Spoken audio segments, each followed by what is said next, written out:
Então, acho que para quem não estava aqui, né, na semana passada, a gente vai falar sobre Design System, uma parte 2. Um updatezinho aqui, ó, na semana passada eu estava no iFood, nessa semana já sou designer lá da Pipefy. Não estou enfrentando ainda desafio de design system lá, mas já me inseri no contexto, então não vai durar muito tempo, porque é uma coisa que eu gosto muito lá, mas eles estavam precisando de um foco diferente, umas coisas de B2B que eu também tenho bastante experiência, então vai ser meu desafio pelo momento. E antes disso, passei pelo iFood, Banco do Brasil, trabalhei em Projeto Santander, outras coisinhas, mas meu LinkedIn está aí, se alguém depois quiser me adicionar. E é isso. Na semana passada, a gente falou um pouco da introdução, né, sobre o que é o Design System, a importância, por que é legal ter, né, o ganho de velocidade, de time, de consistência, escalabilidade de produto. Falamos um pouco sobre o tal do raio-x, né, o que qual é o panorama que está no seu contexto, no seu time, na sua empresa, como está construído, como são construídas as interfaces, né? Fazendo um panorama meio geral, fazendo inventários de interface, de conteúdo, até mesmo um raio-x dos times. A gente fez aquele exercício sobre os princípios de design, que hoje eles vão aparecer aqui em algumas coisas pontuais. A gente falou sobre o que são tokens, o que são componentes, as componentes bases, os componentes já mais complexos, o que é componente de produto, o que é componente de Snowflake, né, que são os componentes à parte, que são de cada contexto de cada produto, coisa muito específica de um time. E, por fim, a gente falou rapidinho de guia de conteúdo, que é uma coisa super legal, super importante de ter, que deve ser, em algum momento, considerada na hora da gente construir um design system. É uma parte muito importante que, com certeza, vai agregar muito valor para os times que a gente está trabalhando. E hoje, a gente vai falar um pouco sobre modelos de gestão, documentação, pouquinhozinho de código, ferramentas, e aí depois vamos partir para esses aprendizados, dicas e traçar um plano de fato para o contexto de vocês. E é isso. Bora começar de verdade? Bom, sobre modelos de gestão. Basicamente, o que se tem hoje, que foi construído ao longo do tempo, aí, dos últimos 5 anos, com o boom, né, Design System, foram esses 3 modelos ou alguma variação desses modelos, que é o tal do solitário, o centralizado e o federado. Eu vou passar um pouco mais sobre cada um deles aqui para vocês entenderem o contexto, até pensarem no contexto em que vocês estão, o que mais se adequa, o que não se adequa, e até mesmo pensar em uma mistura aí, por que não, né, de cada um deles. A barrinha fica na frente de vocês aí ou não? Só eu vejo? Não, tem a opção de ocultar aqui. Ah, show. Eu vou deixar ela apagadinha aqui. Bom, o tal do modelo solitário é quando a gente tem um único time, que é um time de produto, não é um time focado de design system, um time dedicado, que vai fazer a manutenção do design system e vai criar para todos os outros times. Esse aqui é o jeito mais básico de começar, quando a gente fala porque normalmente é aquele time que ficou inquieto, estava com deu aquele comichão, sabe, que não estava gostando da situação como ela estava achando ruim, não estava tendo ganho de produtividade, e aí esse time falou, eu vou começar a fazer esse negócio aqui do meu jeito. E aí ele começa um design system e começa a distribuir isso para os outros times.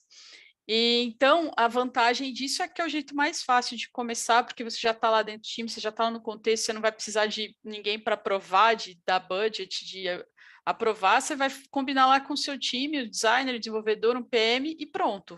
A gente entendeu que é vantagem começar isso aqui, e a gente vai começar a fazer, vai começar a distribuir, é isso. É quase um go horse.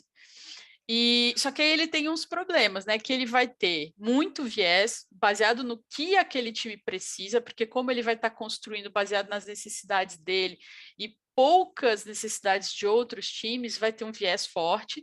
Ele também não vai ter foco, prioridade para outros times, ele vai ter foco, prioridade no que ele está fazendo. Se ele está fazendo uma interface que é no contexto dele, o que ele vai produzir um componente para ele, não para outros times. E com times grandes, isso fica totalmente impossível, inviável, além de carga de trabalho fica muito pesada para uma pessoa só.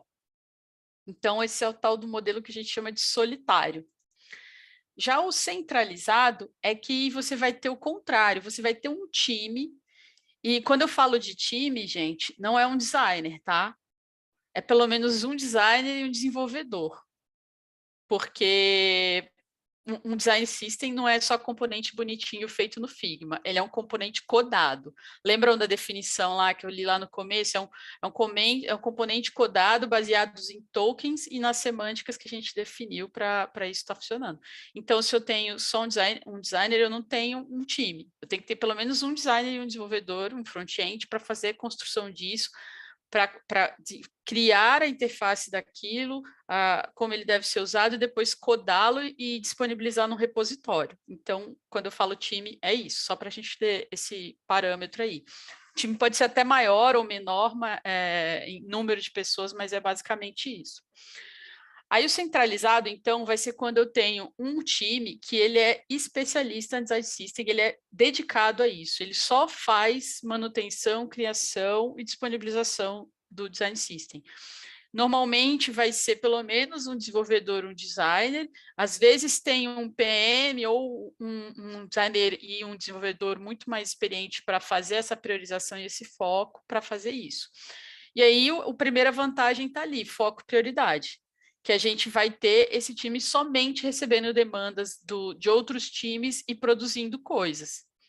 Aí eles vão poder também focar muito em prática, em processo de fazer um acompanhamento, de fazer a gestão do design system enquanto produto, mas como ele é um time dedicado só àquilo, ele não entende necessidade de produto, ele não vai ter o contexto do dia a dia dos designers, ele não vai, às vezes, se esse cara não se isolar no contexto dele, ele não vai poder, não vai saber das necessidades específicas de alguém que está trabalhando lá na squad de aquisição, do onboarding, ou um outro que está fazendo uma interface muito detalhada que inclui tabelas, por exemplo, ele vai ficar isolado disso, esse time. Então, isso pode ser uma das desvantagens. Essa desvantagem gera outra, que é a falta de influência. Como ele não está interagindo com os pares dele, o leve trás de contribuição fica um pouco deteriorado nesse momento. E o último ponto é que ele pode perder valor, porque se você pensar bem, quando a gente começa um design system, a gente vai ter um grande pico de produção de coisas. A gente vai produzir muitos componentes, a gente vai fazer muita documentação, mas depois de algum tempo, isso vai estagnar e vai ficar só uma questão de manutenção. Então, a percepção de valor desse time para outros pares dele dentro da empresa vai caindo. Então, é um grande desafio de ser percebido como um time importante para ser valorizado e priorizado, certo? Aí a curva que eu falei, a gente vai ter um grande boom de criação de coisas, mas em algum momento o custo de manter aquele time para fazer só uma manutenção de coisa pode ficar um pouco alto demais. Então, pode acabar sendo despriorizado, pode ser mudado esse time, ele pode ser reduzido. Então, a gente tem aí esse problema. E se acontece uma grande revolução de interface, por exemplo, aí recontrata um monte de gente para fazer isso, e aí isso vai virando uma coisa cíclica, percebem que não é um modelo ideal.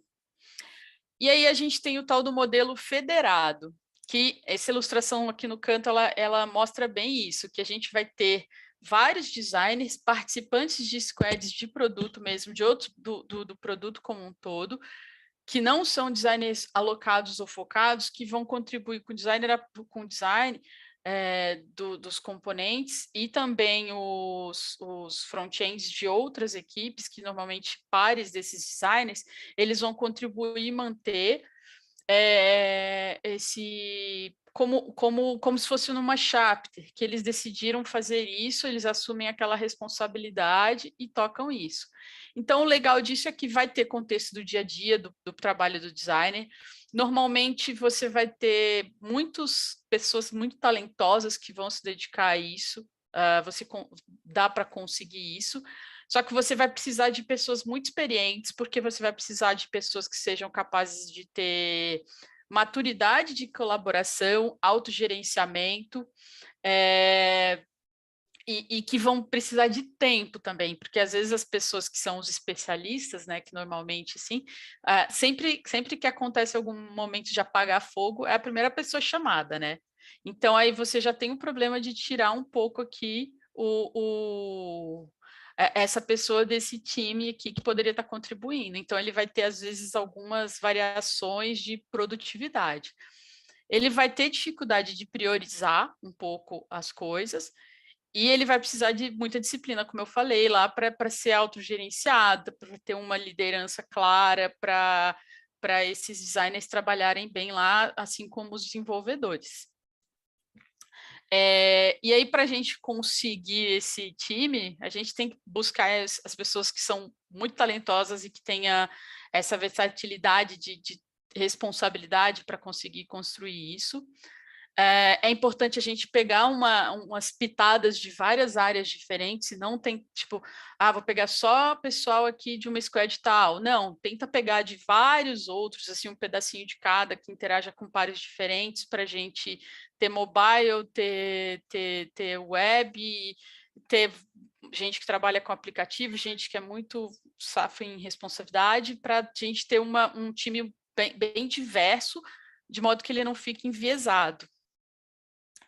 E aí a grande coisa, a grande questão é que, de repente, dá para misturar as coisas. E, como eu falei lá na outra aula, não existe receita certa, não existe o certo ou errado aqui. Isso vai tudo depender do nosso contexto, do que você tem à disposição, tanto de recurso quanto de patrocínio da sua empresa. Dentro do iFood, por exemplo, a gente usava um sistema misto, que era do centralizado indo para o federado, em que a gente tinha o tal do time do Design Ops, que é uma pessoa que ela liga as pontas, mas conta com a colaboração de todos os outros. A gente tem 1, 2 pessoas dedicadas para dar tração, mas que ela foca em outros assuntos, como no Design Ops como um todo, você olha para a questão de design como um todo e não só system. Mas aí você conta com a colaboração dessas pessoas, então ela pode ficar bastante cíclica. Às vezes um designer, que é um desses especialistas que eu falei, ele consegue contribuir durante muito tempo numa coisa, daqui a pouco ele precisa sair para ir para uma força-tarefa, e tudo bem, o Design System vai continuar sendo olhado aqui por esse time do Design Ops, só que sem a mesma atração, mas tudo bem, não tem problema. E outra coisa que pode ser feita para dar um pouco de senso de responsabilidade é a gente fazer uma rotação do time que é responsável, se a gente estiver, por exemplo, trabalhando naquele modelo solitário lá do começo, ou mesmo no modelo centralizado, para dar uma descentralização nessas coisas e a gente ter um pouco de participação mais ampla. Beleza? Gente, lembrando que se tiverem perguntas, é só mandar tanto no chat quanto abrir o microfone e falar, tá tudo bem, não tem problema. E acho que teve uma pessoa que perguntou na aula passada sobre quem é responsável por manter o DS, se é o time de design, se é o time de desenvolvimento. Não, são os dois. Só que cada um é responsável por uma parte disso, sendo que o desenvolvedor vai manter o repositório de código e o designer vai manter a parte de interface, que provavelmente vai ser um arquivo no Figma ou alguma coisa assim. Então, como eu falei, um time de design system é pelo menos duas pessoas dessas juntas, um desenvolvedor e um designer, senão a gente não tem nada. Tem até uns designers que conseguem brincar ali de fazer um código e tudo mais, mas a gente sabe que a especialidade do designer é desenhar interface e pensar em processos e fluxos e tal. Então, não vai sair uma coisa lá muito boa, especializada. Então, respondendo aí, eu não lembro quem foi que perguntou, depois até olho lá, mas quem é responsável são esse par, pelo menos. E aí o time pode ser maior ou menor, ele pode ter um PM que vai fazer a gestão mesmo de priorização, vai entender o que a gente precisa da track agora, qual vai ser o foco.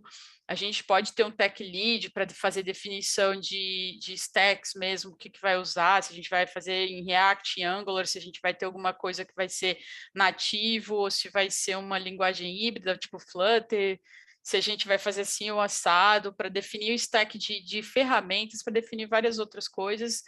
Enfim, esse time pode ser maior ou menor. Pode ter content para ajudar a escrever mesmo as regras de conteúdo. Normalmente, quando tem content, é uma pessoa que não é dedicada 100% do tempo, é uma coisa mais um part-time. Então, o time ele pode ser bem grande ou pode ser bem pequeno, mas sendo que a menor parte ideal é um designer mais desenvolvedor.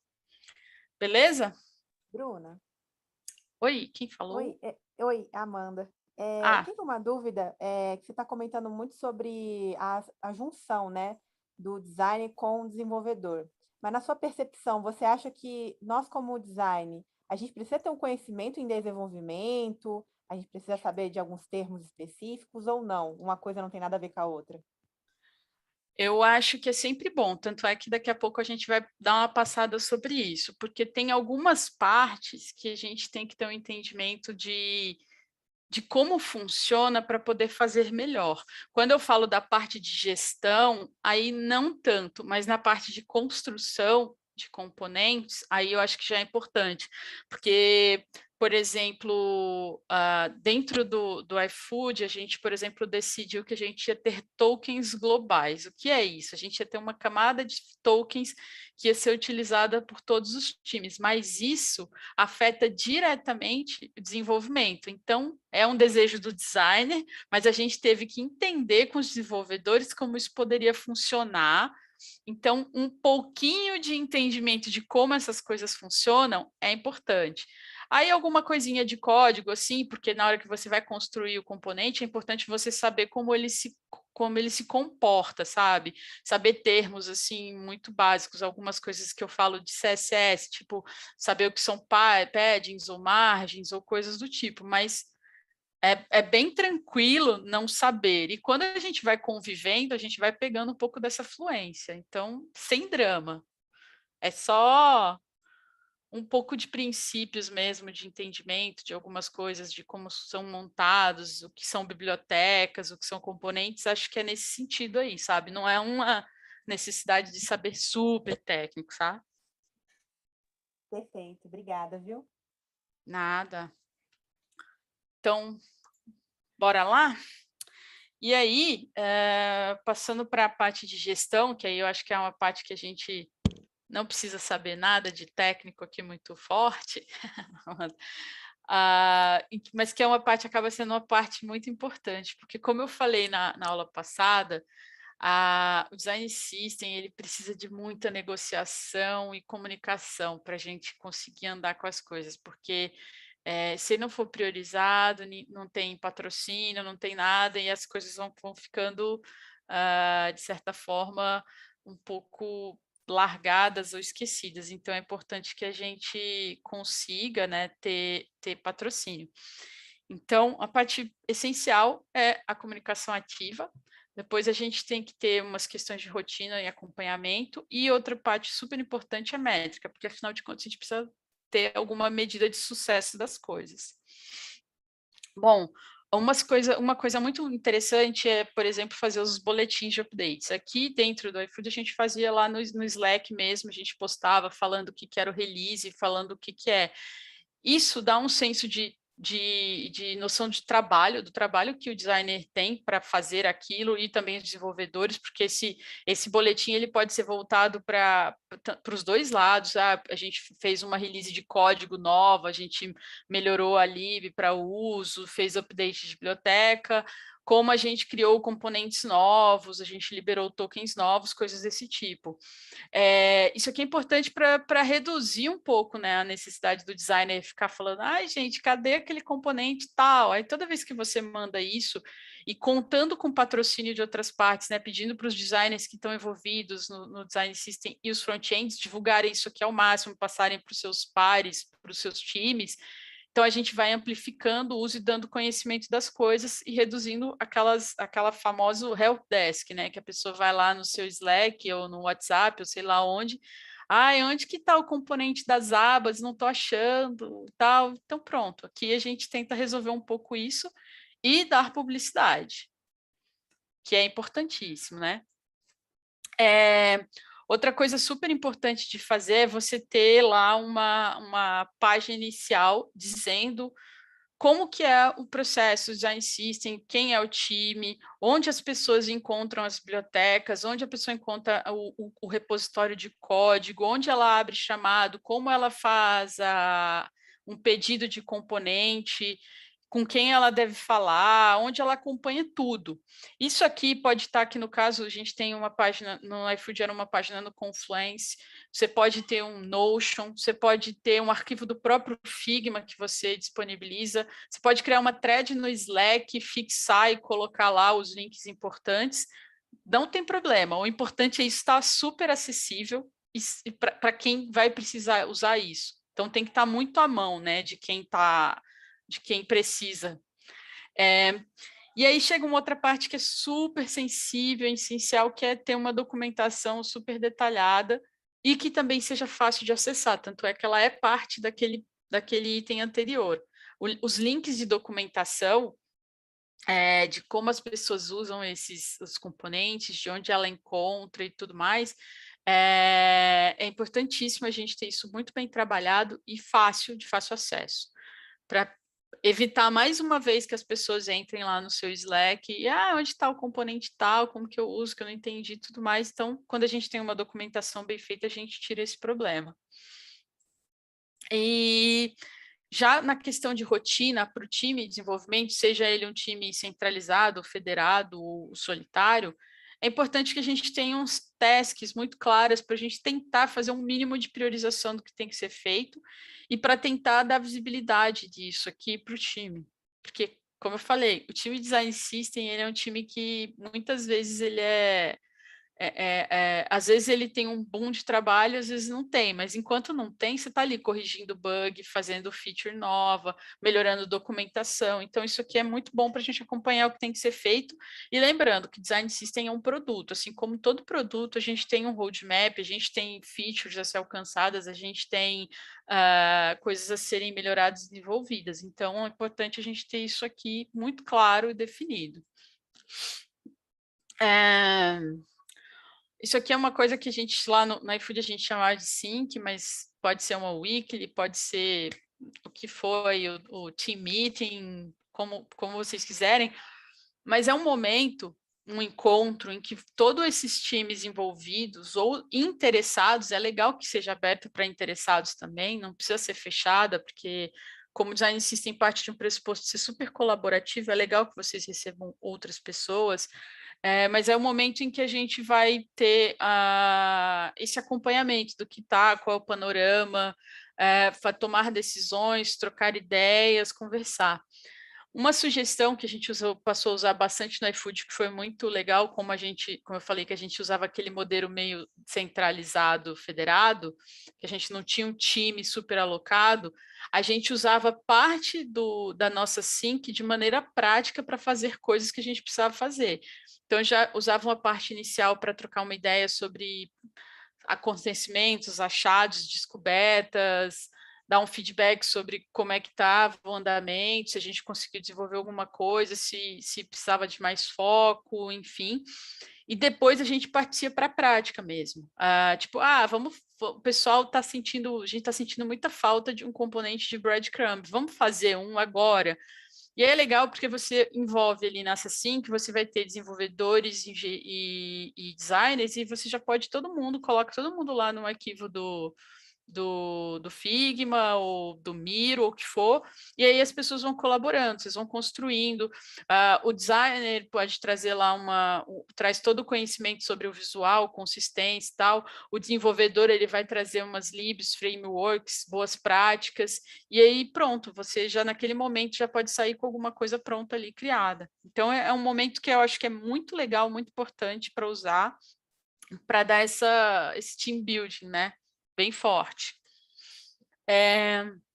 Outra coisa muito legal é que eu acho que todo mundo que está num time de design system, seja uma pessoa que é dedicada ou que está num time e colabora, participar das design critique para entender se algo ali é um componente, não é, se poderia ser, para ter ideia, para fazer uma leitura de como as pessoas estão usando as coisas, para melhorar a documentação e para colocar as coisas para jogo, né? E outra variação é o componente critique, que aí já parte mais do um time alocado de design system, que ele vai propor para o time participar das critiques de componentes. Então, imagina no caso que a gente está desenhando um conjunto de tabelas. Então, a gente pode fazer isso de forma assíncrona ou síncrona, que a gente convida todo mundo para um board, coloca lá qual é o contexto, o que a gente está fazendo, mostra o caso de uso, um exemplo real, variações e tudo mais, e pede para as pessoas falarem o que elas acham daquilo, se aquilo se adequa ao contexto de todo mundo, se falta uma feature, se tem coisa demais e tal. E pode ser assíncrona, que a gente joga num board, pede para o pessoal colocar post-it lá depois e colher resultados. Isso é muito legal porque você incentiva outras pessoas a participarem, você consegue engajar as pessoas no design system, porque é o grande problema. Às vezes você tem um boom de participação e às vezes você tem ninguém participando, especialmente em times muito grandes. Então, é uma forma legal de você dar visibilidade para o trabalho, conseguir feedback e acender essa chama, né, das pessoas para participar. Então, é uma coisa bem legal de fazer o tal do componente critique. Lá naquela página inicial, a gente falou lá sobre fluxos de colaboração para enviar novos componentes e tudo mais. Então, é muito legal que a gente desenhe processos de governança e de colaboração, por exemplo. Então, uma das coisas que praticamente todos os design systems têm, que não é tão claro para a gente que fica só olhando as páginas aí das pessoas, os públicos têm, acho que o Pajamas, que é do GitLab, eles têm lá umas instruções de colaboração. Isso aqui é muito parecido como os desenvolvedores fazem colaboração em repositórios de código aberto, quais são as regras. Então, que critérios um componente deve atender para ser adicionado no Design System? Aí a gente vai puxar lá os nossos princípios de design, que a gente fez na outra aula, se ele atende aquilo tudo, se ele atende critérios de acessibilidade, se os tokens estão corretos, se ele atende um critério essencial, se é o critério de necessidade. Ele é necessário? Ele, na verdade, eu não tenho nenhum substituto que eu possa entrar no lugar dele. Então, quando eu desenho esse processo muito claro, eu deixo isso à disposição das pessoas para elas fazerem os entendimentos e fazerem as proposições de colaboração com isso. Essa parte é bem legal, assim, eu gosto bastante desse momento específico. E aí é legal também a gente medir, né, o que as pessoas estão achando. Se o Design System está atendendo às expectativas, se ela recomendaria usar. Se a pessoa, por exemplo, começar a falar que não recomendaria para outros colegas, quer dizer que a gente tem um problema sério que não está atendendo ali. Então, é bom começar a ficar muito alerta ali ao que está acontecendo. E investigar isso. E tentar rodar algumas coisas desse tipo de percepção com alguma frequência para a gente medir como é que está esse farol, se a gente está atendendo mesmo a necessidade, se a gente não precisa dar uma vazão em fluxo de criação de coisas, se não precisa mudar um pouco como as coisas são, enfim. É uma coisa muito importante para medir. E a gente falou disso aqui lá na outra aula, que são os componentes que a gente tem, que são sob medida, o feature e o do core.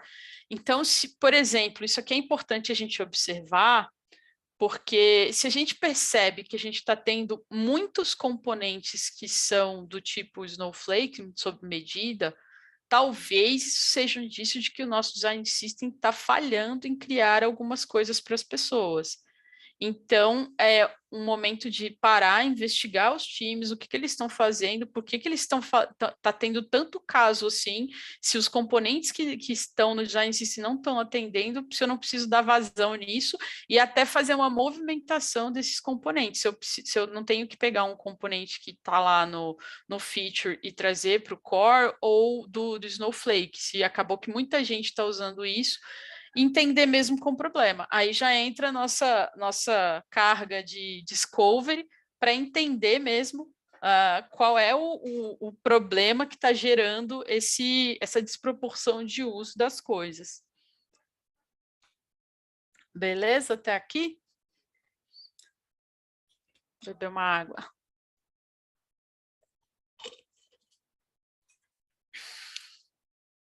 E por último, esse aqui é o momento da gente colar lá nos designers que estão fazendo mesmo o desenvolvimento dia a dia, para entender como é que estão, por exemplo, aqui no iFood a gente media muito o MUX, né, que é uma métrica muito voltada para a usabilidade. Então, se essa pergunta ali, por exemplo, qual a dificuldade de adicionar um novo item no cardápio, ela respondia a um componente específico, que era um componente de adição.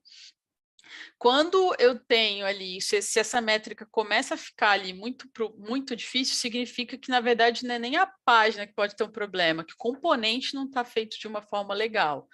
Especialmente se a gente não conseguiu testar ele aqui do lado de Design System, se a gente não conseguiu fazer uma avaliação legal dele.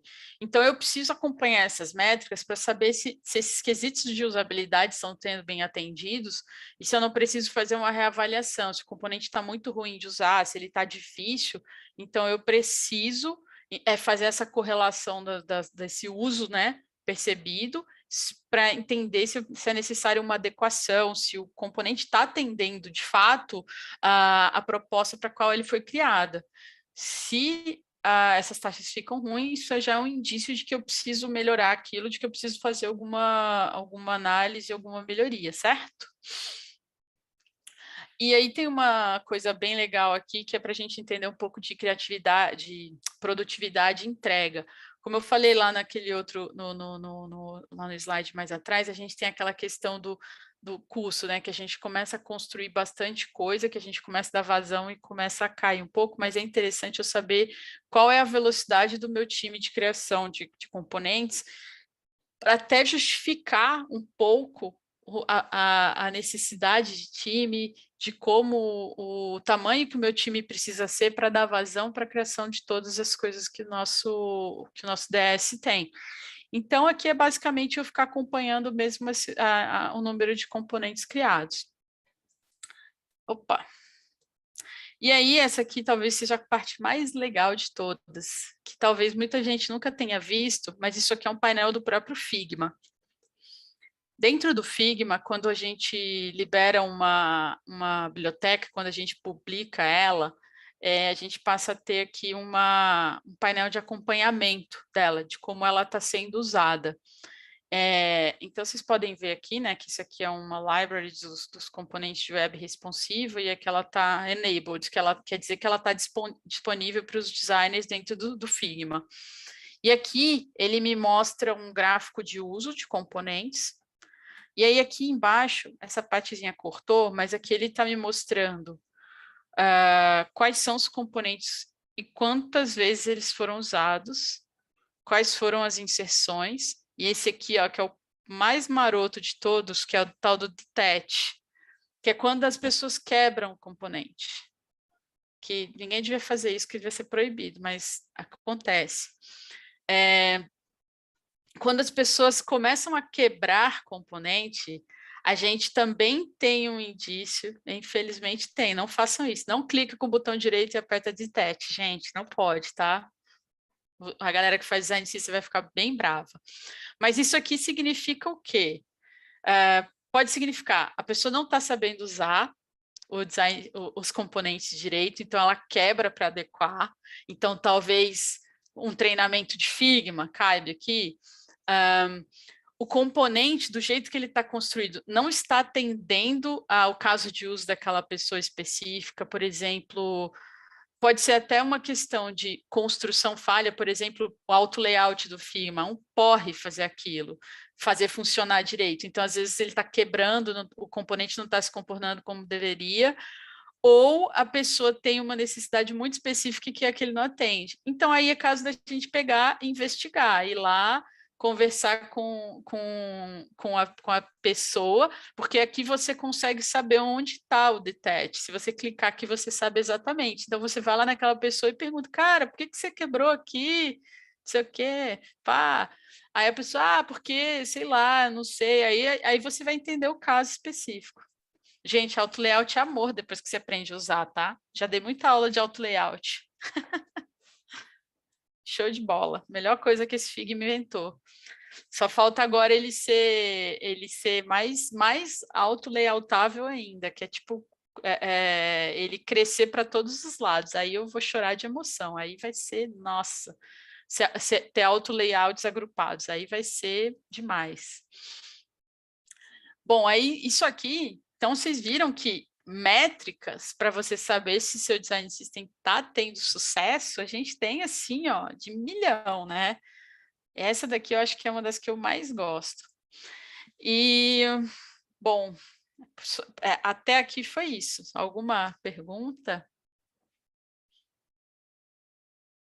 Bom, tem um cara que chama Rafael, não vou lembrar o nome, ele tem o Instagram que chama R de Rafo, ele dá muitas aulinhas de auto layout, show de bola. Ele também tem um canal de YouTube, acho que é um dos melhores professores que tem, gente.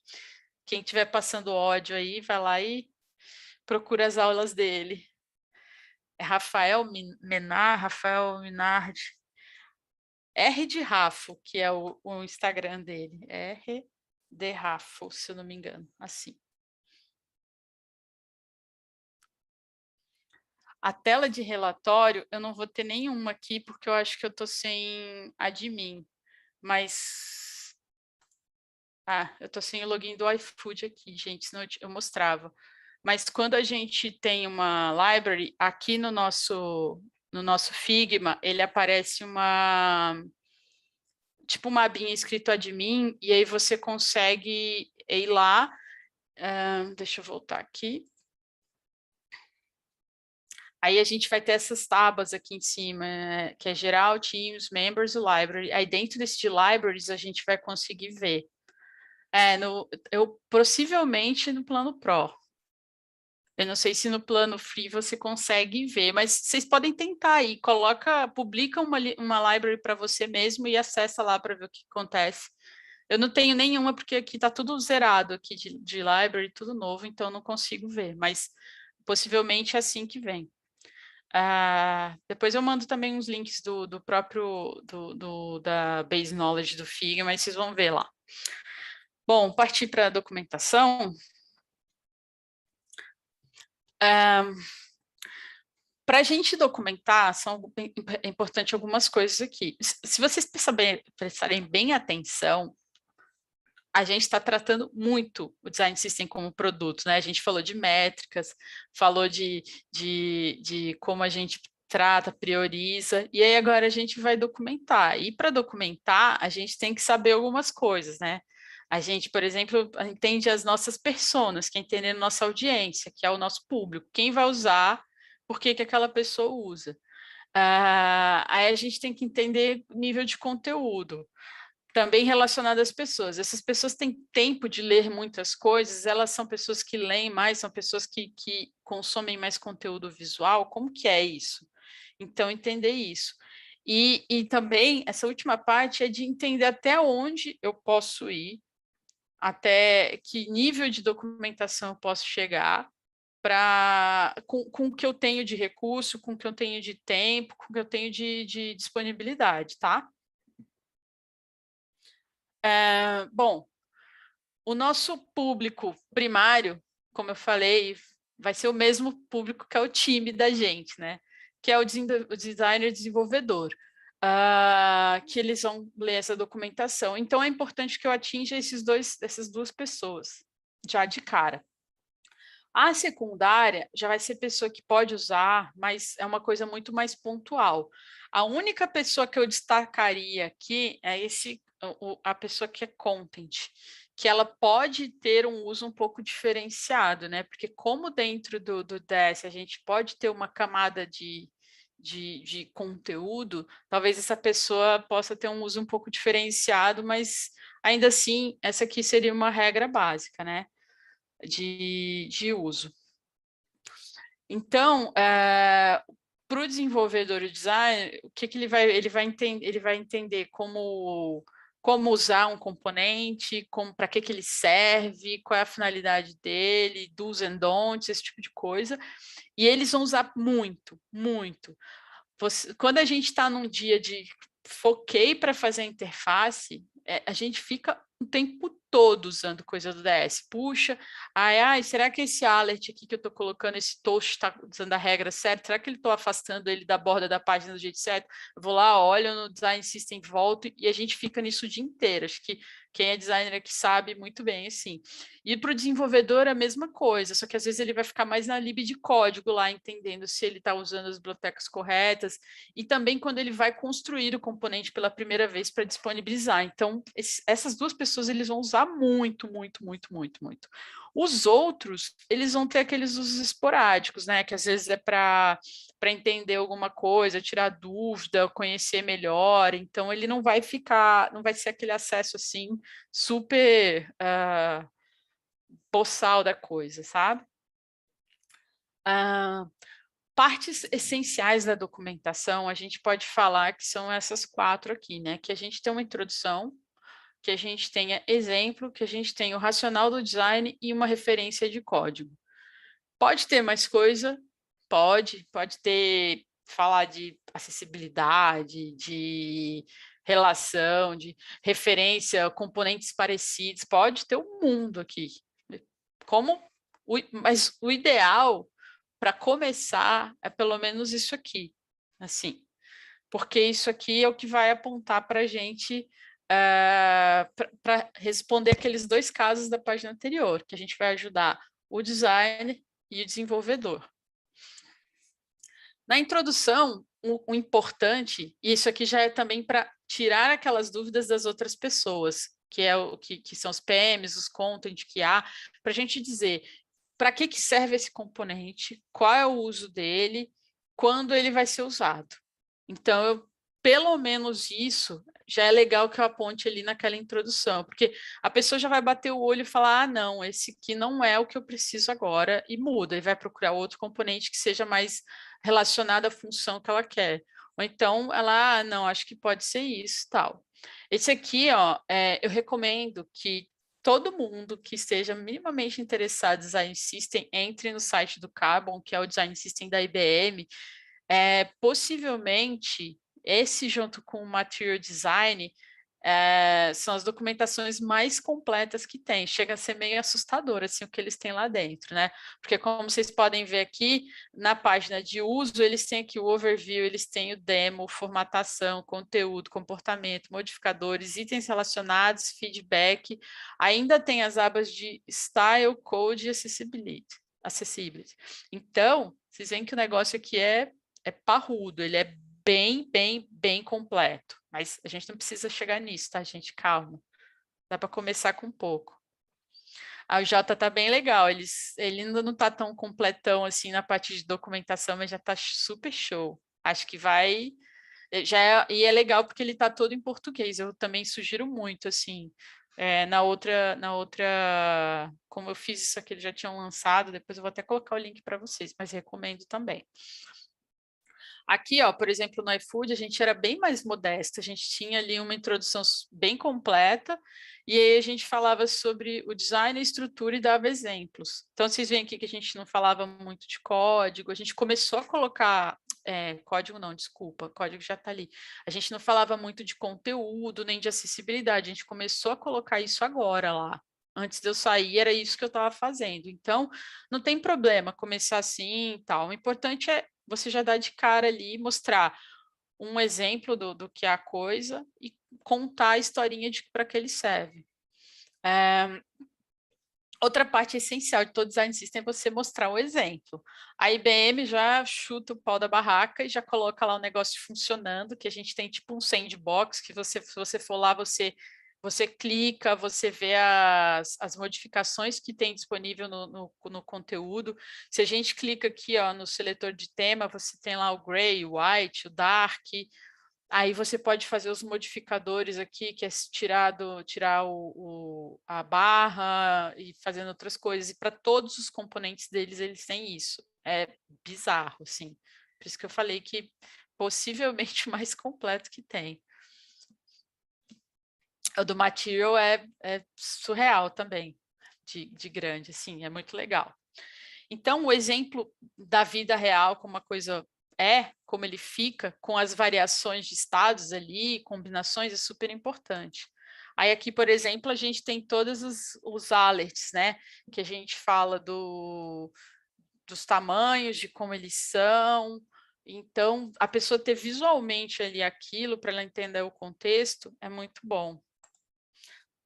Outra parte super interessante é o tal do racional de design, em que a gente fala como aquilo deve ser usado, em que condições eles devem ser usados. Eu já vi muito, por exemplo, as pessoas, diferença entre loading e skeleton, que a gente tem os estados de carregamento. Quando eu devo usar um e quando eu devo usar outro? Para a gente tirar um pouco dessa dúvida do designer e facilitar o trabalho. Acho que o essencial é esse. Aí aqui no caso da IBM, por exemplo, ela mostra ali como que deve se comportar ali ó, os breadcrumbs dentro de uma página formada. Ela mostra como deve ficar, porque não adianta nada eu mostrar o breadcrumb ali facinho, mas e aí, dentro de uma página, onde é que eu aplico isso? Eu coloco no topo, eu coloco dentro da barra, dentro do header, eu coloco aonde isso? Qual é o espaçamento que eu devo ter? Então, é essencial que a gente tenha uma demonstração disso ali, como funciona. E aí, o bônus points é quando a gente coloca as questões de acessibilidade, que a gente fala como os componentes devem se comportar, quando a gente aperta tabs, qual é a ordem de leitura, quais são os labels que a gente deve ter no código, que o designer tem que indicar para o desenvolvedor na hora que for implementar. Então, na hora que eu for fazer o handoff da minha interface, eu vou indicar lá para o designer, para o desenvolvedor aquilo. Então, é muito legal que a gente tenha isso falando sobre como uma pinceladinha disso. E outra parte que, quando a gente estava fazendo do iFood, por exemplo, a gente não tinha isso. E a gente fez o que eu chamei lá da componente critique. E muita gente pediu. Então, tem designer que funciona de uma maneira mais visual, né?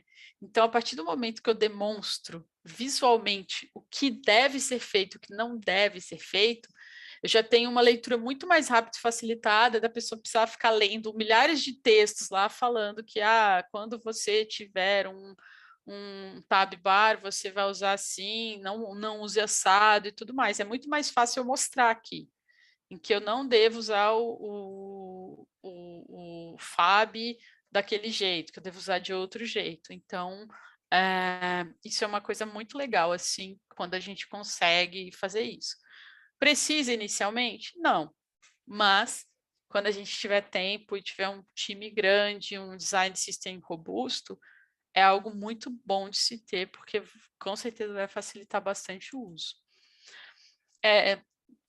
Já a questão de anatomia, essa parte aqui é muito importante para o desenvolvedor, que eu vou mostrar como aquele componente é montado. Porque vocês lembram lá que a gente tem os tokens e os base components, né?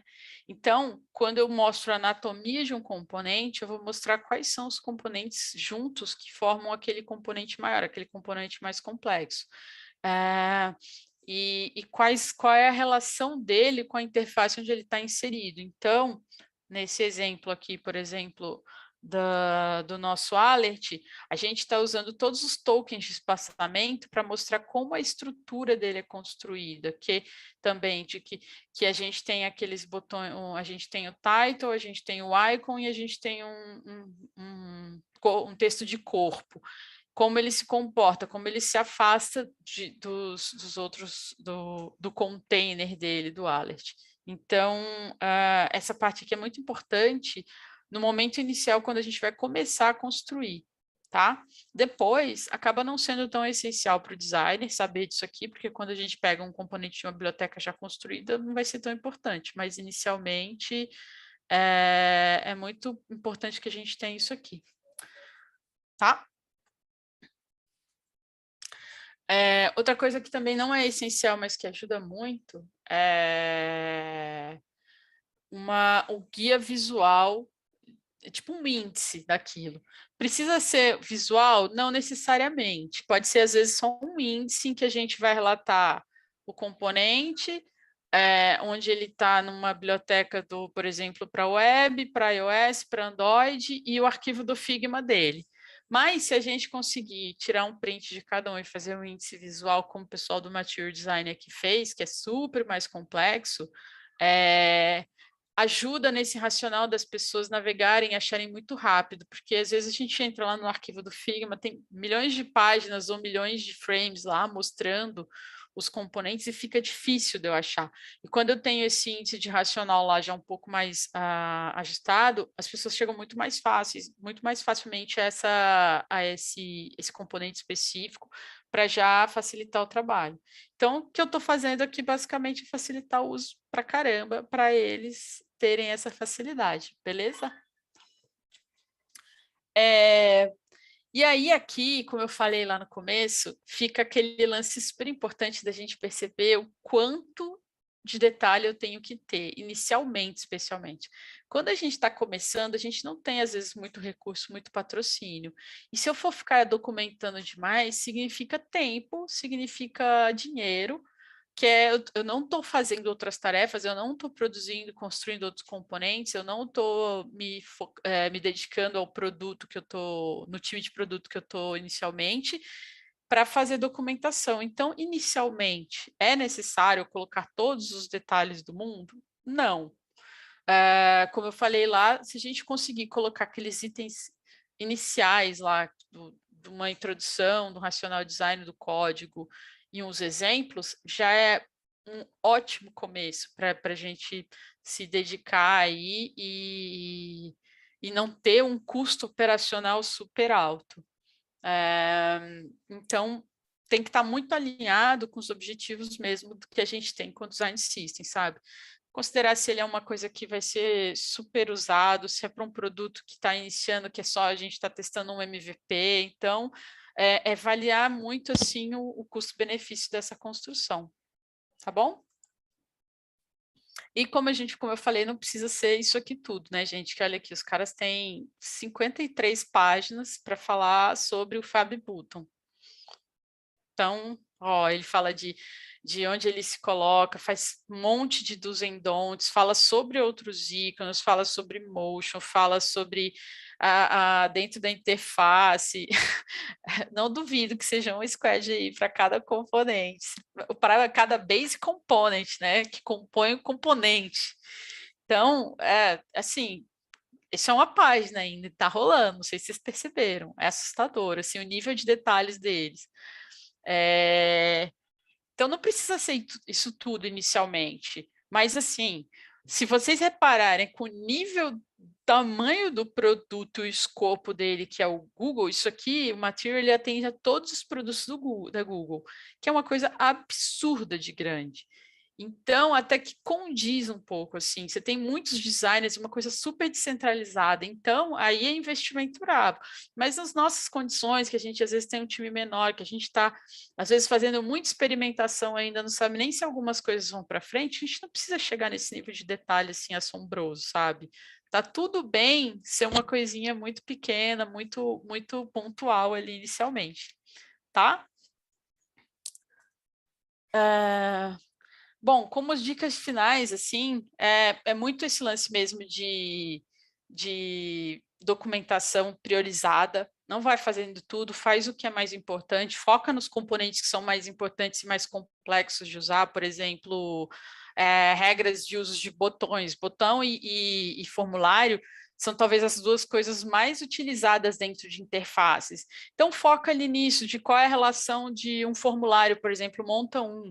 Se eu tiver um formulário com campos de texto, de radio buttons, botões duplos, quando eu tenho mais de um botão junto, qual deve ser essa relação, se eu tenho um botão primário, um botão secundário, qual deve ser qual, se eu tenho um botão que é uma ação destrutiva.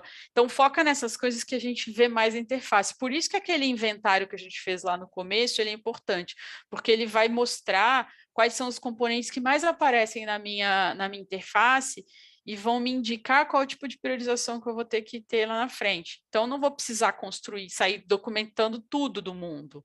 Tem coisa que é usada uma, duas vezes, então não vou focar nisso, vou focar em documentar o que aparece 100 vezes. Tipo, aquele índice de uso do Figma lá também já é um indício muito importante disso, de eu saber o que eu preciso focar em documentar primeiro. Então, foca nisso. Essa parada tem que ser muito acessível, você tem que deixar isso muito disponível, num lugar muito fácil, em que qualquer pessoa consiga meter o dedo lá rapidinho, chegar e já sair usando, né? E ela tem que ser viva, você vai mudar o tempo todo, você vai adequar, você vai evoluir, então é importante que esse documento seja muito fácil de documentar, de atualizar, e que ela seja tão completa quanto necessário, né? Não precisa ter 1 milhão de coisas lá dentro, mas quanto mais tiver, melhor, tá? A gente já chegou às 8, vocês querem fazer o break agora ou posso falar um pouquinho disso daqui?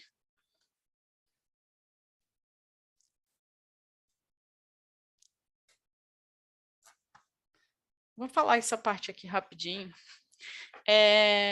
Então, Amanda, agora a gente vai saber um pouquinho aqui, ó, coisa do basicão que a gente precisa saber para conversar de boa com um desenvolvedor, né? Isso aqui é uma coisa que eu mostrei para vocês na aula passada, que é mais ou menos a camada de construção do nosso design system, que a gente tem primeiro as nossas decisões, aí a gente tem a camada de tokens, né, que são as características dos nossos componentes, e aí nossa camada da aplicação mesmo, de como ela é, qual linguagem ela usa, e que vai receber aquela camada de tokens lá. Então, primeiro a gente fez lá nossas decisões, né? Decidimos o que vai ser, onde vai estar, como que é, que possivelmente vamos partir aqui do Figma, que a gente vai desenhar todos os nossos tokens, né? Que a gente vai descrever lá, por exemplo, nossas cores, quais são os nossos espaçamentos, qual é a nossa tipografia, quais são as nossas unidades básicas. O Figma tem uma API muito legal em que os desenvolvedores fazem uma simples ligação lá e eles conseguem puxar a partir de um programinha que eu não vou lembrar qual o nome agora, porque teve umas atualizações, que você se conecta lá pela linha de código e ele já consegue baixar um arquivo JSON que vai estar totalmente puxar todos esses tokens que foram definidos no Figma. E aí a gente vai ter um arquivo mais ou menos assim, em que ele vai ter de forma não visual, mas instrucional, de que é cada token. Aqui, por exemplo, a gente está relatando quais são todas as cores, né? Que a gente tem lá o dark, primary, o medium dark, o light dark, as cores auxiliares e tudo mais. Então, a gente vai basicamente ter um arquivo desse aqui muito parecido, que é mais ou menos uma lista de instruções, em que a gente vai ter todas essas descrições dos tokens. O JSON, o YAML, você pode ver que ele é muito parecido, ele só vai ter uma formatação um pouco diferente. Então, vai depender do stack de tecnologia que o pessoal de desenvolvimento decidiu usar para usar um ou outro. Mas ele é basicamente a mesma coisa, se vocês prestarem atenção. Ele faz a declaração qual o nome do token e qual é o valor dele, que vai ser a variável que vai se modificar para se adequar àqueles temas que a gente falou. E aí, entrando na camada, né, da aplicação, por assim dizer, aí a gente vai ter outra camadinha lá de código, que aí a gente já vai, por exemplo, ter o clássico CSS mais HTML. Então, se eu pegar aquela minha camada de tokens e aplicar numa folha de CSS, eu vou lá declarar aqui quais são os meus tokens, né? Que eu tenho lá, por exemplo, a fonte, a família de fonte, algumas cores, alguns estilos tipográficos ali de corpo, de título e de um componente. E aí, na hora que eu associo isso ao HTML, eu vou poder produzir um componente. Então, se vocês repararem ali, aqui eu estou construindo um card, que dentro eu tenho dois títulos, e aí aqui eu tenho um card que, se vocês olharem aqui a classe, ela está lendo as classes que foram declaradas aqui nesse arquivo CSS. Então, é simples assim que funciona. E aí eu posso fazer algo muito mais complexo, que é combinar as duas coisas e construir os componentes de fato, que é isso aqui o que o desenvolvedor vai usar no final das contas. Que a função declarada aqui no meu arquivo React, ele está fazendo um componente de card, e aí o tal do prop, que é a variação que eu falei para vocês, que às vezes a gente tem que entender um pouquinho o que o desenvolvedor está falando, que lá no meu arquivo do Figma vai ser uma variação de um card que é tema dark e outro que é um tema light, que são as duas variações. E aí aqui ele monta o componente em si usando uma base de HTML, que eu vou falar aqui que é o meu container, que é um card, aí eu vou declarar aqui que ele vai ter um título que é um H3 e ele vai ter uma descrição de corpo, que é o título, a tipografia de corpo. E aí pronto. E aí eu vou ter lá o meu componente de card declarado. Então, ó, se a gente vê a relação, no meu HTML eu estou fazendo aqui ó, um card light, que é a própria que eu declarei aqui, e ela vai ser montada no HTML, que vai ser o que vai ser gerado lá nessa página. E aí a mesma lógica se aplica quando a gente fala dos componentes para Android, iOS ou outras linguagens como Angular, enfim. Então, é mais ou menos assim que rola a relação das coisas.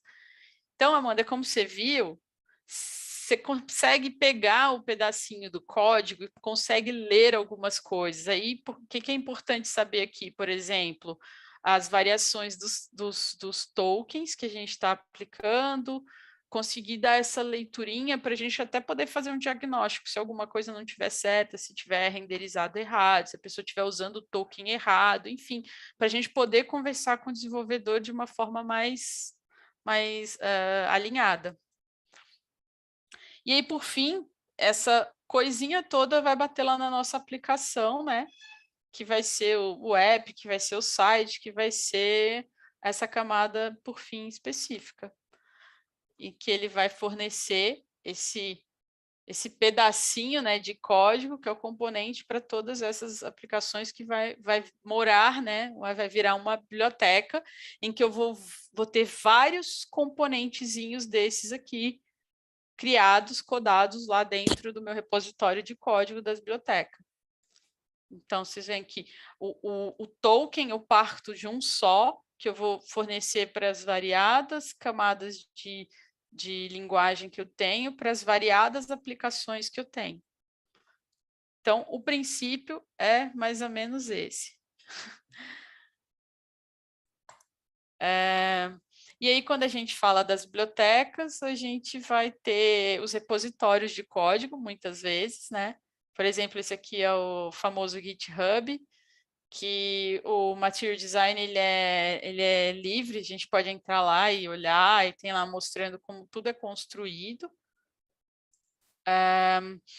E esse Jenkins Pipeline é um fluxo de criação de componentes que é muito legal, que ele pode ele segue um fluxo que a gente desenhou para ele interagir a partir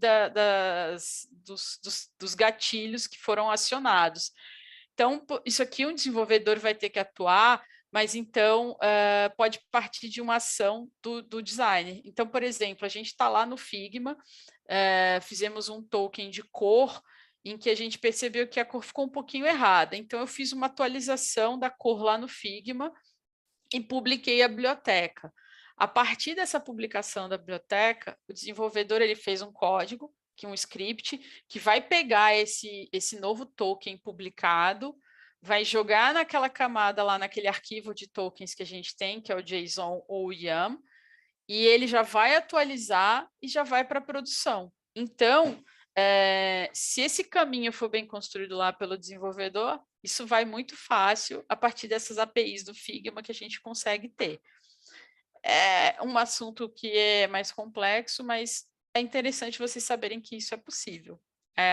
Os plugins, a API do Figma, ela permite umas ligações bem interessantes, integrações com códigos variados e essa questão de já se ligar com as bibliotecas de código dos desenvolvedores.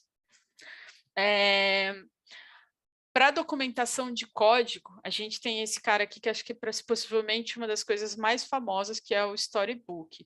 Vocês estão vendo aqui o uso, você basicamente seleciona lá um componente que você quer ver para o desenvolvedor, aí ele vai ver todas as propriedades que esse componente específico tem, e ele tem o que a gente chama de desenvolvimento, que é o sandbox, que é tipo um lugar onde você consegue testar, já fazer ao vivo, você consegue testar ali. Então, ele já consegue renderizar ali como vai ficar o componente, faz umas mesh, seleciona propriedades, já vai vendo visualmente como ele se comporta. Ele vê quais são as dependências, quais são as tais das props que eu falei antes, que são as variantes, que são as mesmas que a gente vê no Figma. Então, ele mexe ali, ele entende como é o comportamento desse componente que ele vai usar no código dele. Então, essa aqui é a documentação mais voltada para o desenvolvedor. E serve para o designer também, porque aqui a gente vê na vida real como é que alguma coisa funciona. Às vezes a gente fica na dúvida, porque a gente vê muita coisa estática, muito print, a gente não sabe como é a interação final daquilo rodando. Aqui, com o Storybook, a gente consegue ver. E outra coisa parecida é o Bit, que faz mais ou menos a mesma coisa, se vocês perceberem aqui. Ele mostra um overview, ele mostra qual é o código, ele divide a janela e mostra um pedaço de como é o código e como é o componente construído. Ele mostra as bibliotecas dependentes lá, que a gente às vezes tem que instalar bibliotecas para isso, mas isso aqui é bem voltado para o desenvolvedor aqui. Beleza? Então, Amanda, tá aí a resposta para você. É bom a gente entender o básico mesmo de algumas coisas, algumas nomenclaturas, para a gente ter facilidade de conversar com os desenvolvedores, porque, como eu falei, o time vai ser esse par aí, vocês vão morrer abraçados, o desenvolvedor e o designer, porque eles têm que ser muito... É a dupla dinâmica que vai fazer isso, vai fazer isso andar. Alguém na aula passada tinha me perguntado de por que a gente usa tantos termos em inglês. Tá aí a resposta, porque a gente tem que compartilhar a nomenclatura. Não adianta nada eu usar nomes que o desenvolvedor não entenda. E como o desenvolvedor ele usa muitas bibliotecas prontas, que vem, por exemplo, do Bootstrap, que é uma biblioteca super robusta que já existe, ou do próprio Material Design, e já vem tudo em inglês, às vezes é preciso. O que a gente pode fazer para facilitar isso é fazer um índice, por exemplo, em que a gente fala qual é o nome, o apelido daquilo, qual é o nome dentro da biblioteca de código, qual é o nome dentro da biblioteca de design, e fala algumas outras coisas assim para isso. E outra coisa legal é que a gente organize bem o arquivo, quando a gente estiver construindo um componente, que a gente denome todas as camadas da melhor forma possível, porque para um desenvolvedor chegar e plugar lá e integrar com a API para puxar esse código, vai ficar muito mais fácil, isso vai ser muito rápido. O Figma ele é tão bacana que ele chega ao ponto em que a gente pode construir um componente sem fazer praticamente nada do lado de código, a partir de um script já pré-escrito, em que o designer faz o componente, meio que dá play, e a gente tem um componente cuspido lá do outro lado em React. É nesse nível, assim, de possibilidade. Se a gente tiver um desenvolvedor bacana para desenvolver esses códigos, a gente consegue fazer isso. Então, é mais ou menos isso, assim, que a gente precisa saber. Não precisa ser aquela coisa, assim, super robusta, mas é isso. Beleza? E agora vamos fazer aquela pausa, tomar uma aguinha, rapidinho.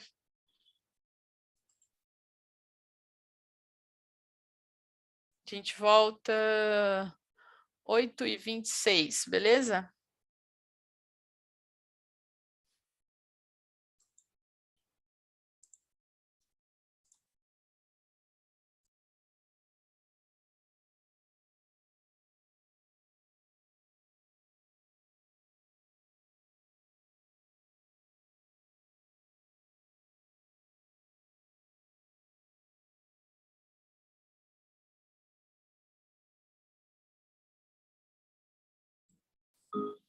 En bas, une pierre, un chemin qui chemine, un reste de racines. C'est un peu solitaire, c'est un éclat de verre, c'est la ville.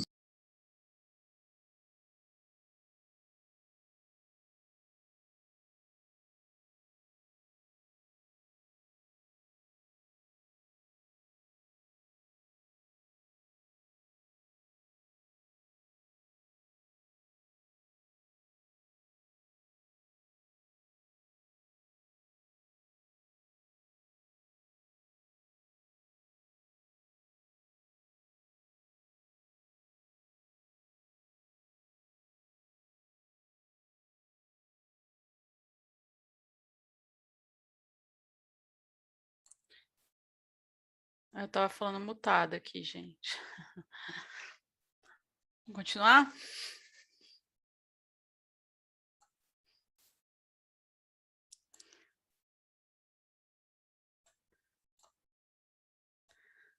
Opa. Então, agora eu queria falar de ferramentas, mas outras ferramentas, não necessariamente as ferramentas do desenvolvedor. A gente vai falar um pouco mais aqui das ferramentas para o designer e também um pouquinho para o desenvolvedor, porque ele acaba sendo o usuário final de tudo, no final das contas, né? E acho que a principal ferramenta de design que a gente usa hoje, tanto pela facilidade, pelas possibilidades, pela questão de ter feito tantas coisas que permitem o uso para a questão de design system de uma maneira super evoluída, o Figma meio que se tornou imbatível nesse conceito. E falando em documentação mesmo, já é onde a gente coloca a coisa escrita mesmo, aí a gente já tem o Zero Height, que é muito bacana, depois procurem sobre isso. Então, basicamente, no Figma, a gente vai ter essa questão dos componentes, né, em que a gente cria o componente, a gente publica, libera essa biblioteca para uso de outras pessoas, a gente consegue controlar um pouco quem vai usar, como as pessoas vão usar, e a gente consegue documentar bem dentro do próprio arquivo, fazendo descrições, né, colocando outras coisas e liberando isso para uso. E aí a gente pode ter todas essas camadas, né, de uso lá dentro, que a gente vai ter os componentes, os assets, a gente pode fazer toda essa questão de especificação, né, de specs, a gente vai colocar lá todos os itens de plataforma, a gente monta os mockups a partir disso, então, assim, expandiu a possibilidade da gente ter um trabalho super bem desenvolvido ali dentro, assim, de uma forma exponencial, né? Eu nem quero pensar em voltar a usar outra coisa depois de ter começado a usar Figma para fazer isso, especificamente até para outras coisas. E aí, quando a gente está falando disso, é importante que a gente pense muito bem como a gente vai construir os arquivos hierarquicamente falando. A gente, acho que é um assunto muito recorrente quando a gente fala de desenho de interface, quando a gente fala de organização de arquivo, como a gente fala de divisão, separação, e quando a gente está falando de design system também vai ser a mesma coisa, a gente tem que tomar cuidado com essas coisas, com essas camadas, né? Então, é legal que a gente separe e depois isso até por consumo, né? Na hora que a gente for fazer as integrações de links e APIs do desenvolvedor para o Figma, se a gente tiver um monte de arquivo bagunçado e misturado, não vai adiantar nada. Então, é melhor que a gente tenha uma coisa super hierarquicamente bem construída. Então, aqui a gente tem a separação, né, do que são os estilos globais, os ícones globais, que a gente pode falar mais ou menos que podem ser os nossos tokens, e aí a gente vai ter as questões de coisas que são mobile como um todo, e aí com as coisas específicas do que é de cada interface, que a gente às vezes pode ter guidelines diferentes, por exemplo, né, entre Android e iOS, as mesmas coisas aqui quando a gente fala de aplicações para web, e aí tem toda a camada aplicações para as plataformas específicas e quando a gente fala de plataformas web. Então, aqui, por exemplo, dentro do iFood, a gente tinha essa divisão. O que era tokens e typeface, que eram coisas globais, eles ficavam em arquivos separados, porque isso melhora o racional da gente fazer a manutenção, de poder ligar mais bibliotecas a ele. Então, se eu estivesse construindo tudo junto, ia ficar muito difícil a manutenção, mas quando eu tenho essas coisas separadas, essas camadas, eu consigo ligar muito e fazer o que a gente chama de herdar de um arquivo. Então, eu poderia ligar aqui, por exemplo, a esses dois arquivos de tokens e typeface, eu poderia ligar uma lib de iOS, uma lib de Android, uma lib de web, uma lib de coisas para desktop, sem precisar mexer nesses dois arquivos. Então, é importante que eu pense nisso na hora que eu estiver construindo a minha estrutura. Então, aqueles dois arquivos lá, eles forneciam os tokens para todos esses aqui, com exceção desse último aqui, que é um de tokens, mas aí eu poderia fornecer para o meu Pomodoro Mobile, para o meu GP, para o meu aplicativo de desktop e assim por diante. Então, eu consigo herdar todos aqueles arquivos. Como eu falei, o Figma ele foi se avançando de um jeito muito, muito legal para o nosso uso de design system. Então, toda vez que eu crio um componente, eu tenho lá uma caixinha, né, que eu posso colocar descrições. Então, eu posso falar sobre usos daquele componente, inclusive. Se o uso daquele componente for uma coisa um pouco mais extensa, eu posso colocar um link que vai jogar para a documentação onde é que ele está. E quando o desenvolvedor vai ver isso, que o desenvolvedor normalmente abre na aba de Inspect, ele vai ler isso lá também e vai poder entender qual é o componente lá. E aí, por isso que eu falei que é interessante que a gente tenha o racional das nomenclaturas seja parecido, para o meu desenvolvedor saber exatamente que a prop equivalente a isso aqui é uma determinada. Porque se eu usar nomenclaturas diferentes, eu vou ter que começar a ter muita dificuldade de uso, mas é basicamente isso. E aí a gente teve a questão de variantes, que o Figma colocou à disposição faz um tempo, em que eu posso rapidamente também fazer as mudanças, né? Isso eu posso aplicar no caso aqui, esse exemplo de quando eu toquei uma plataforma, como a gente tem algumas variações de interface, quando a gente está falando de iOS e Android, eu posso usar o switch que é para iOS e o outro que é para Android. Eu posso usar os states, eu posso usar as modificações, as variantes, se a coisa está marcado ou tá desmarcado, enfim. Eu posso usar, assim, um monte de variações aqui. Isso é muito legal porque facilita o uso. E aí, mais uma vez, é importante que eu associe essas nomenclaturas com a mesma que o desenvolvedor tem lá na ponta dele, para não ter essa dificuldade de depois de fazer um handoff bom, para o desenvolvedor ficar perdido lá, falar, mas qual que está usando aqui? Me ajuda, quem é, onde está? Se a gente coloca tudo aqui de uma maneira muito fácil, vai ficar muito tranquilo para todo mundo usar, certo? Mais uma vez aquela pagininha lá do as ferramentas, né, para a gente perceber como que está sendo o uso do Design System. Então, é uma ferramenta muito legal do Figma, mais uma vez por isso, porque a gente consegue saber como que isso está, como que está o uso, o que está sendo mais usado, o que não está. Então, a gente recorre muito ao Figma por isso, porque ele nos dá essa oportunidade. Já falando do Zero Height, o Zero Height, acho que alguém citou o Jota aí, por exemplo, a biblioteca do Jota está construída dentro do Zero Height. E o que é o Zero Height? É uma estrutura, ele vai montar para mim uma estrutura de páginas com toda a documentação que eu tenho, que eu preciso. E o mais legal disso é que ele é integrado com o Figma. Então, eu posso pegar um arquivo do Figma, em que eu vou colocar todas as partes visuais daquilo, por exemplo, no caso de um botão, e na hora que eu publicar, ele é atualizado dentro do Zero Height, e eu posso fazer um inspect na página do Zero Height sem precisar entrar no Figma. Então, eu vou clicar lá no botão, eu vou saber exatamente quais são os distanciamentos, os espaçamentos, qual é a fonte.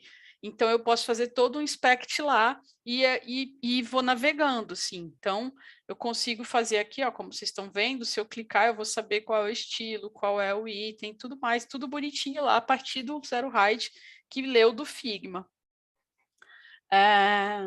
E aí eu posso construir ele com as páginas que eu quiser, fazer lá as descrições que eu quiser. Então, cada um desses itens aqui, se eu clicar, eu vou poder saber qual é a construção dele, como é que ele está. Eu vou poder ter o código, a parte de código, então eu vou estar atendendo ao desenvolvedor, e aí eu vou poder colocar lá todas as outras coisas que eu quiser. Se eu quiser falar como é o uso, qual a estrutura, se eu quiser colocar uma parte sobre acessibilidade, conteúdo, eu posso construir isso aqui. Ele é como se fosse um gerenciador de conteúdo, mas que como ele tem essa camada especial de integração com o Figma, eu consigo puxar tudo de lá e já fazer isso de uma maneira muito facilitada. Então, tipo, melhor ferramenta para fazer uma documentação dentro da web, né, numa página navegável, né?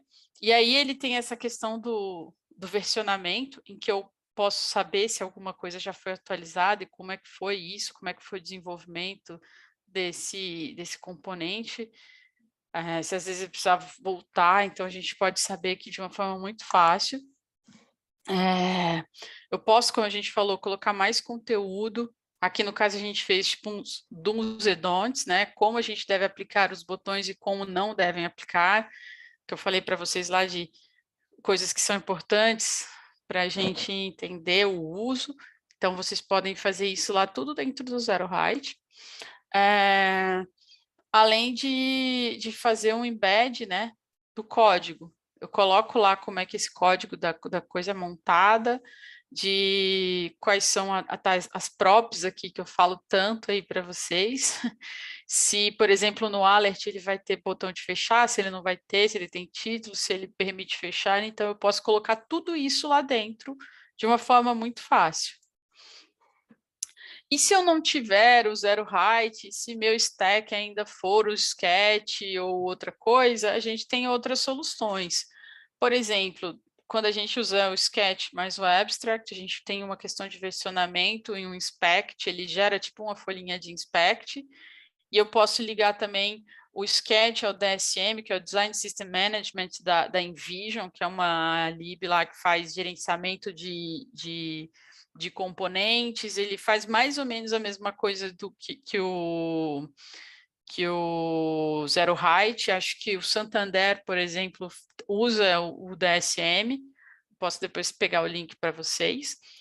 Tem o Frontify, que ele pega também a partir de integração com esses outros arquivos, ele gera umas libs de inspecting que que o desenvolvedor pode chegar e ler. Ele não é tão flexível na criação de outros conteúdos, mas funciona. Você pode jogar isso dentro do Confluence, do Notion, de algum repositório de documentação que se tiver, não tem problema. Pode ser até sei lá, um doc, é mais difícil, mas funciona. E você pode também usar o próprio Figma. Dentro do iFood, a gente estava há algumas semanas começando a jogar parte da documentação dentro do Figma, porque a gente descobriu que a maioria dos designers simplesmente não clicavam nos links das descrições para entender ou não acessavam o Zero Height, eles ficavam muito focados no Figma.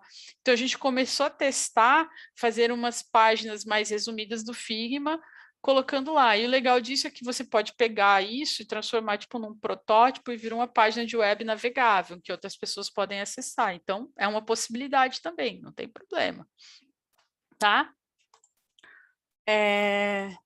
Bom, indo aqui já para os finalmente, uns aprendizados que eu tive aí durante o caminho é que, como tudo que a gente falou aqui, de questão da gente ter time, não ter time, de entender o que a gente tem construído, o que a gente não tem, vai ser um pouco bagunçado, sim, mas isso é normal, porque a gente ainda tem que acertar qual é a receita que vai funcionar para o nosso contexto, o time vai crescer ou vai diminuir, e aí a gente vai ter que adaptar, vai ter que mudar o plano, pode vir alguma determinação de negócio e que isso pode também bagunçar um pouco como as coisas estão, mas o importante é que a gente fique atento àqueles nossos princípios do design que a gente definiu lá na frente, lá atrás, desculpa, e seguir eles sempre que a gente puder, não esquecê-los nunca, tá? O importante também, como eu falei, a gente não precisa já sair criando material design, que nem é uma pretensão. Acho que é um processo de aprendizado que vai depender muito de como o nosso time é, de como a nossa empresa é. O importante é a gente manter fazendo e testando, tentando e se manter comprometido com isso, né? Porque aí as chances disso dar certo, ao final das contas, é possivelmente maior. Se você estiver começando, é interessante que você pense no Design System First. Quando a gente já tem uma coisa muito grande construída e vai começar algo a partir do que já está construído, eu garanto para vocês que vai ser uma tarefa dificílima, árdua, dolorosa, complicada. Então, nem que seja a mentalidade de componentizar e documentar um pouco do que está construído, tentem fazer isso, porque isso facilita muito depois, quando a coisa for escalar e quando o produto ou o projeto for crescer e você tiver que passar para frente ou envolver mais pessoas de um time. Essa mentalidade de estrutura, hierarquia, componentização ajuda muito no futuro e isso eu garanto para vocês. Que com certeza é um ganho que compensa o trabalho que você vai ter nesse momento aí. Para depois corrigir coisa é muito pior do que você construir do zero. Isso aqui eu falei 1 milhão de vezes que a gente precisa de apoio, a gente precisa de suporte, a gente precisa de patrocínio, a gente precisa de ter muita gente participando, porque senão a gente não consegue muita coisa, a gente não consegue ir longe, fica difícil, a gente vai se frustrar, a gente vai se sentir dando murro em ponta de faca. Então, compartilha conteúdo com as pessoas, engaja as pessoas, chama para o time, tenta mostrar os benefícios disso, porque acho que com tudo que eu mostrei para vocês aqui, acho que a gente só tem muito mais ganhos do que perdas, né, para falar assim na forma mais direta.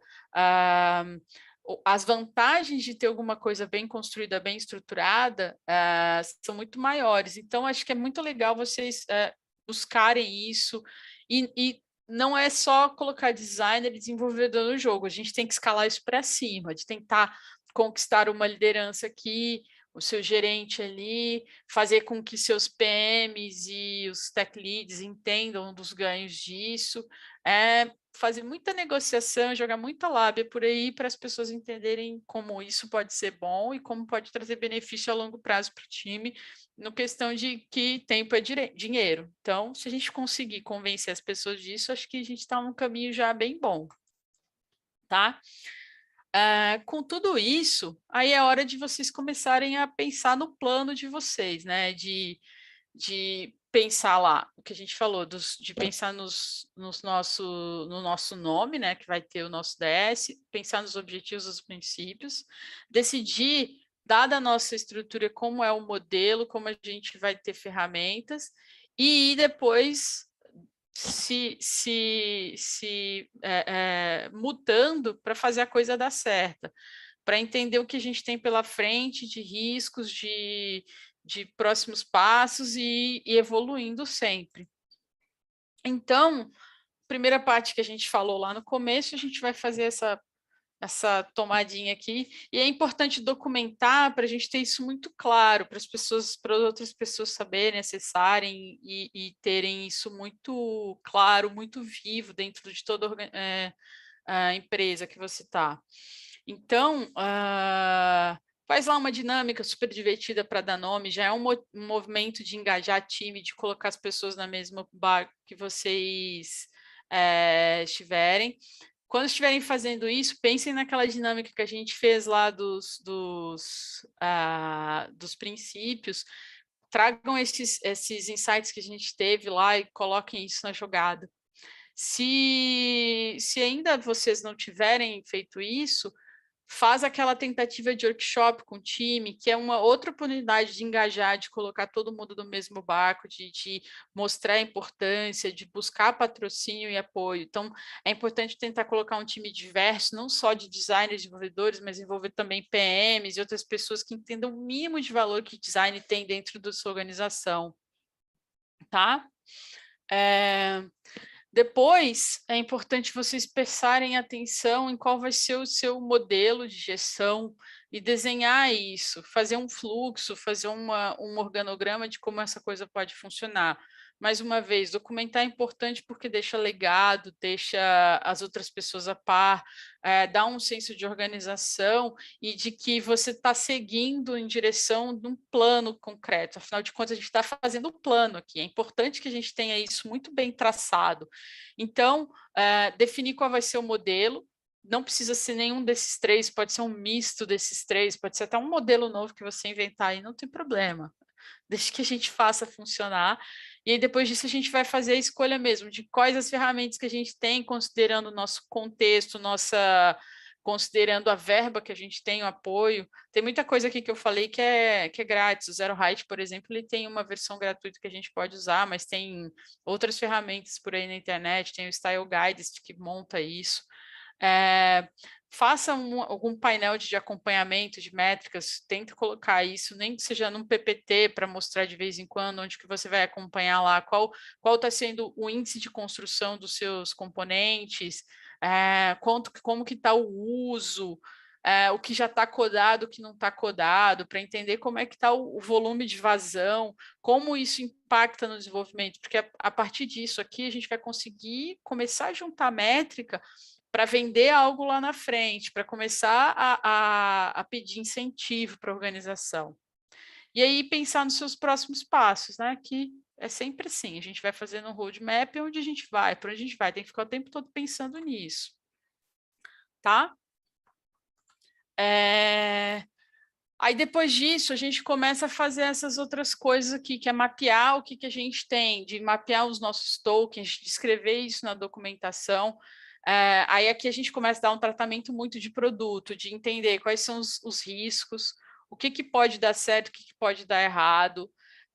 Aí, ao mesmo tempo, eu vou ver quem são os meus aliados, que vão ser as pessoas que vão ser fundamentais para fazer a mitigação de riscos, para tentar fazer a coisa avançar sem grandes problemas. E aí eu vou continuando sempre pensando em próximos passos. Isso aqui, por exemplo, é um momento legal para a gente jogar na sync, e especialmente nas sync iniciais, quando a gente estiver no começo de criação disso e jogando lá dentro. Tá? Isso aqui eu já falei. E agora eu queria deixar aqui um pouco aberto para qualquer coisa que vocês quiserem perguntar, tiverem dúvidas, porque acho que desde o último papo, assim, a gente falou um monte, mas então, se vocês quiserem perguntar, estamos aqui, microfone aberto, é só mandar. Basicamente, é tudo isso aí que a gente precisa para fazer dar certo.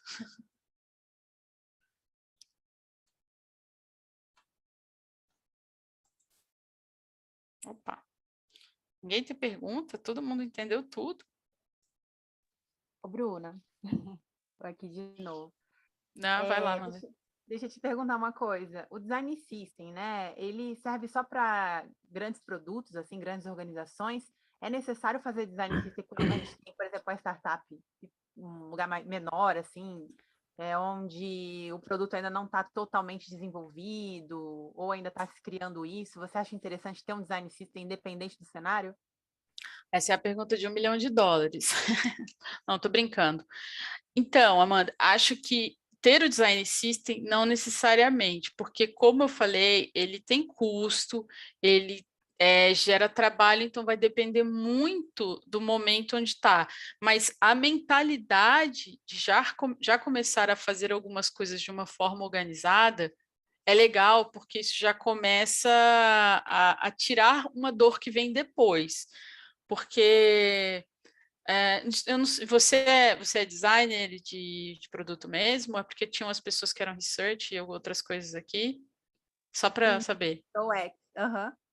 Então, por exemplo, quando a gente pega um arquivo lá do Figma, que está sem nenhum componente feito, nem o nosso próprio, você já viu o trabalho que dá depois para a gente mudar alguma coisa, né?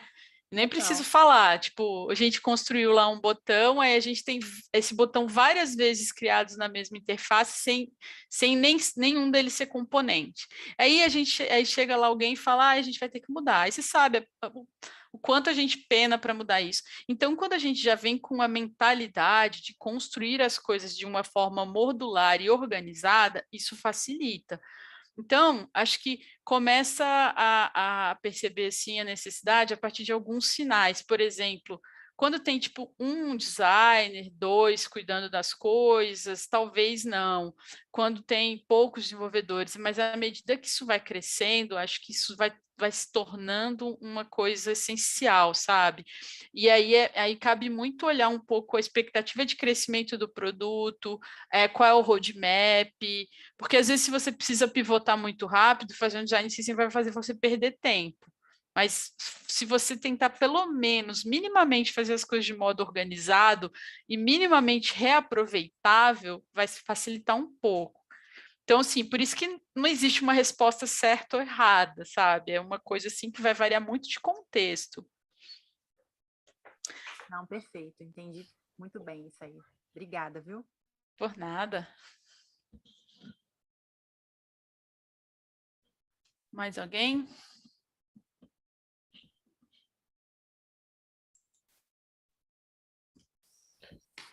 Eu tenho uma dúvida, cheguei falando. Dentro do time de DOTS lá, o pessoal da Meiuca fez todo o DS da versão web. E aí, no momento, agora eles vão migrar para um app, enfim.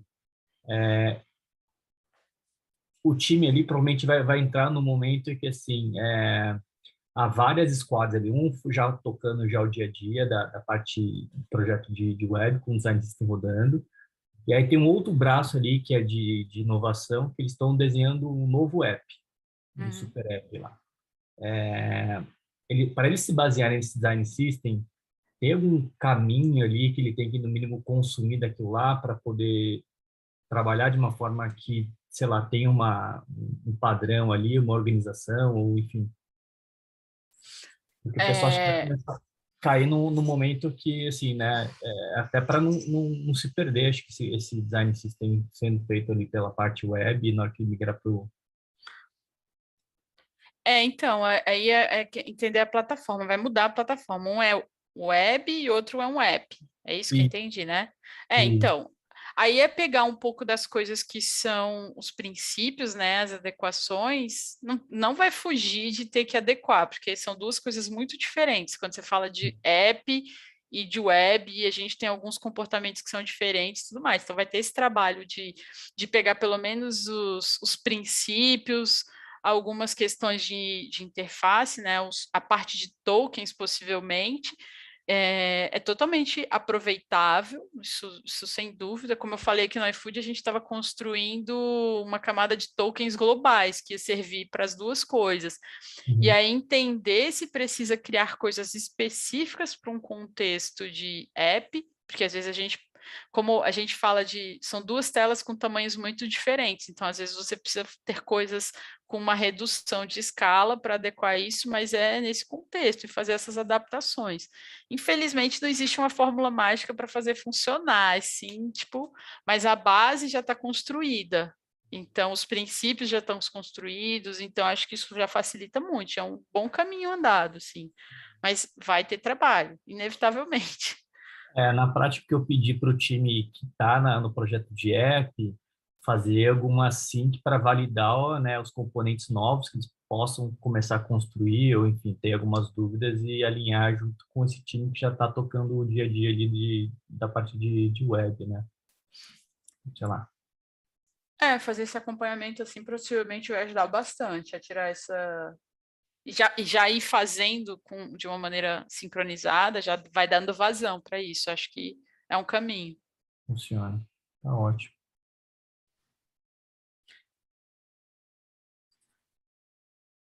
Beleza, pessoal? Ótimo. Hoje o pessoal está tudo calado, todo mundo entendeu tudo. Fala, Thiago, você já abriu esse microfone aí e fechou um monte de vezes, que eu vi. Eu tô meio gripado, eu penso falar e desisto. É curioso, porque eu que vou falar, mas eu tô nesse momento agora a gente tá aqui falando de design system, né? E eu sou já velho de experiência como designer. E me lembra muito como fazia, não era nem componentes na época, fazia para diagramação. Eu trabalhava para grandes esquemas, então você vai falando, cada vez, e você levou para um lado hoje que eu não conhecia a dimensão total da ferramenta. Foi legal você ter apresentado para mim, obrigado. Que me revivo, né? Rememorei processos antigos, então fiz associação com possibilidades. A parte que eu acho mais fascinante mesmo é essa coisa de trabalhar de maneira colaborativa, sabe? E isso para mim é muito legal. Por isso que eu gosto tanto do Figma, porque ele abriu esse mundo aí. Quando a gente trabalhava no Sketch ou em outras ferramentas, você ficava muito isolado, né? E aí agora, depois que o Figma liberou, você ter múltiplos colaboradores no mesmo arquivo, nossa, é muito mágico isso. Você joga lá todo mundo e vai fazendo, e vai tirando a prova, e quando eu falo isso, não estou falando só de design, você coloca desenvolvedor lá também, ele se arrisca, faz os negócios lá, uns rabiscos, então isso é muito mágico e é palavra-chave mesmo, porque a não ser que você esteja num time só de você mesmo, não faz sentido você construir só para você, você tem que ter colaboração, tem que ter outras pessoas envolvidas, e isso é muito importante, sim, eu descobri que é fundamental, tanto no sentido de apoio, de patrocínio, quanto dessa coisa que a gente, como designer, gosta, né? De fazer isso. Acho que dá um tesão na gente, né? De organizar também, né? Sim. Isso é muito, muito gostoso, muito legal. Obrigado. Teve muita informação que você passou aqui. Eu só fui anotando muita coisa legal que eu agora vou investigar. Eu deixei aqui no arquivo meus contatos também, se alguém quiser depois dar uma olhada. Só, deixa eu mostrar aqui. Formuláriozinho de feedback, que eu vou depois jogar lá para vocês de novo. E também vou deixar aqui uns links de referência. Opa! Tem meu e-mail aqui, se alguém quiser mais perguntas depois, só mandar. Tô aí, ó. Amanda, se quiser aprender CSS, brincadeira, não sei nada. Mas eu vou deixar algumas referências aqui de algumas coisas legais. Então, para vocês consumirem depois, que eu sei que é muita informação, então vão com calma, com tempo, que aos poucos vocês vão gostando, tomando gosto aqui, tá bom? Também. Obrigado. Boa sorte na tua empreitada nova, hein? Opa, valeu, galera. Você aqui. Boa noite a todos. Valeu. Valeu, gente. Obrigado. Até mais. Tchau, tchau. Tchau.